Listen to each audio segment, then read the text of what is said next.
တတိဆိုတာလည်းရှင်းပြပြီးပြီဒီတတ္တာတို့တတိတို့ဆိုတာကောင်းတဲ့စိတ်တွေဖြစ်ဖို့အတွက်အရေးပါတဲ့စေတသိက်တွေဖြစ်ဘုရားရဲ့အဆုံးအမတော်ထဲမှာတရားနဲ့တတိဒါအကောင်းပဲသုံးလေးရှိတယ်ဒါမို့အပြစ်ကင်းတဲ့ကုသိုလ်စိတ်တွေမှာလားတရားဆိုတာရှိပြီးတော့တခြားမှာမရှိဘူးတတိဆိုတာလည်းအပြစ်ကင်းတဲ့ကုသိုလ်စိတ်နဲ့ပတ်သက်တဲ့အပြစ်ကင်းတဲ့စိတ်တွေမှာလားတတိဆိုတာရှိနိုင်တယ်ဉာဏ်နဲ့အကုသိုလ်နဲ့ပတ်သက်တဲ့ဟာကိုတတိလို့မခေါ်ဘူးဒါကတော့စကလုံးကိုဘယ်မှာတတ်မှတ်ထားတဲ့အဓိပ္ပာယ်ကိုပြောတာသူတတ်မှတ်ထားတဲ့အတိုင်းစကလုံးဆိုတာယူရတယ်မယူလို့မရဘူးသူကဝါဟာရရဲ့အဓိပ္ပာယ်ကအဲ့တိုင်းရှိတယ်ဒါကိုရုံလီလို့ခေါ်တယ်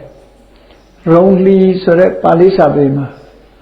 ရုံလီဆိုတာတက်ရောက်ထင်ရှားသွားတာအများကအတိမတ်ပြုသွားတာအကြောင်းတစ်ခုကိုအကြောင်းပြုပြီးစကလုံးတစ်ခုကိုတီထွင်လိုက်တယ်အဲ့ဒီတီထွင်လိုက်တဲ့စကလုံးဟာအများနှုတ်ထဲမှာဒါဆိုတာအတိမတ်ပြုသွားတစ်ခုကိုအတိမတ်ပြုသွားတယ်အဲ့ဒီအတိမတ်ပြုသွားတဲ့စကလုံးဟာတခြားနေရာမှာသုံးလို့မရအလူဟောရမှာဘယ်ဘာသာစကားပဲဖြစ်ဖြစ်ဒါမျိုးရှိတယ်ပေါ့ဥပမာပြောရမယ်ဆိုရင်ပင်ကစပင်ကစားဆိုတဲ့စကားလုံးရှိတယ်ပါဠိမှာပင်ကစားဆိုတာဘာကိုခေါ်တာတော့ဆိုကြာကိုခေါ်တာသူရဲ့အဓိပ္ပာယ်ကဘာလို့ဆိုလို့ရှိရင်ပင်ကဆိုတာရွှွညွန်စဆိုတာပေါက်တာရွှွညွန်နဲ့ပေါက်တာကိုတွေ့ပြီးတော့စကလုံးတီထွင်လိုက်တဲ့ပုဂ္ဂိုလ်ကပင်ကစားရွှွညွန်နဲ့ပေါက်တဲ့ဟာလို့ပြောတာဒီပထမဆုံးကြာကိုတွေးပြီးတော့ပြောအဲ့တော့ပင်ကားစားဆိုတဲ့စကားလုံးဟာကြာတစ်ခုတည်းကိုပဲပြောတာနောက်တဲ့ရွှွန်ထဲမှာပေါက်တဲ့အပင်တွေကကစွန်းတို့ဟင်းညံတို့ဆိုတဲ့ကြာတဲ့အပင်တွေပေါ်လာတော့သူတို့ပင်ကားစားလို့မခေါ်တော့အဲ့ဒါကိုရုံလီလို့ပြောတာနော်ရုံလီဆိုတာတခုကိုအစွဲပြုပြီးတော့ဒီစကားလုံးဟာတွင်သွားပြီဆိုရင်တခြားမှာသုံးလို့မရဘူးသူရဲ့စကားလုံးရဲ့ literal meaning လို့ခေါ်တဲ့စကားလုံးရဲ့ဝါဟာရအဓိပ္ပာယ်နောက်မလိုက်တော့ဘူးသူရွှွနဲ့ပေါက်လို့ညွန်နဲ့ပေါက်လို့ပင်ကစားလို့ခေါ်ရင်ညွန်နဲ့ပေါက်တဲ့အပင်တိုင်းကိုပင်ကစားခေါ်လို့ရလားဆိုမရဘူးဒီအဓိပ္ပာယ်ကိုဆိုနော်အဲ့တော့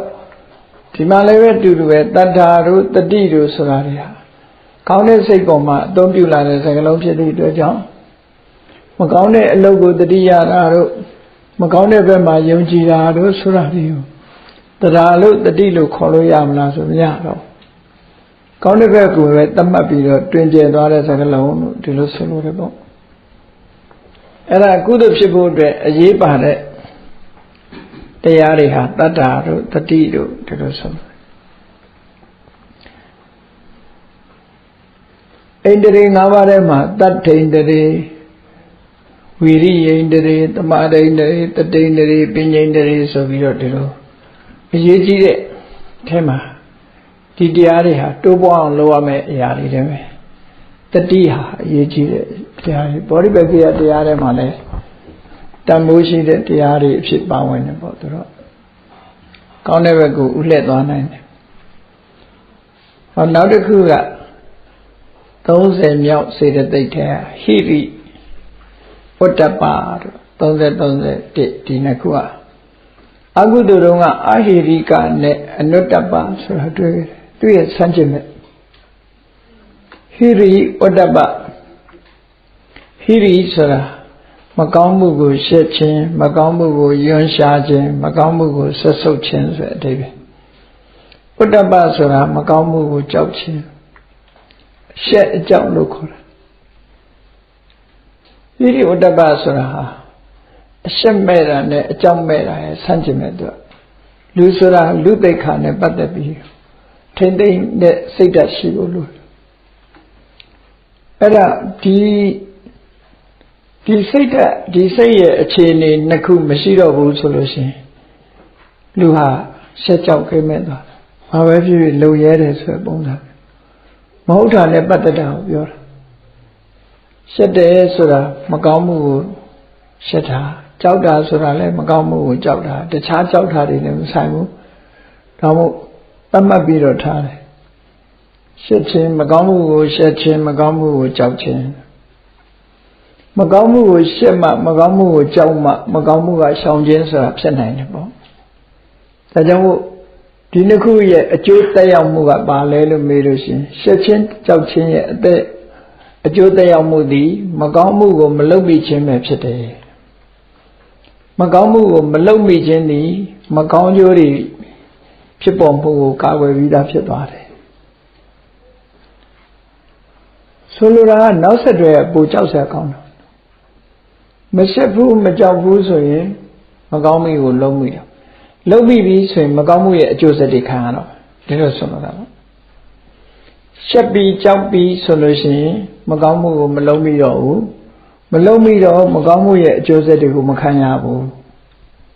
မကောင်းမှုမဖြစ်ဘူးမကောင်းဆိုပါစို့မိကိုကင်ရင်ပူမှကြောက်တယ်ကြောက်သည့်အတွက်ကြောင့်မိကိုမကင်ဘူးမကင်တော့မိလောင်တာမခံရဘူးပေါ့ဒီအိဗယ်မျိုးအကုသိုလ်ကိုလည်းဒီလိုပဲရှောင်တာမိဟာကင်ရင်တော့လောင်မှာပဲပူမှာပဲအဲ့တော့ပူတာလောင်တာကိုဂရုမစိုက်ဘူး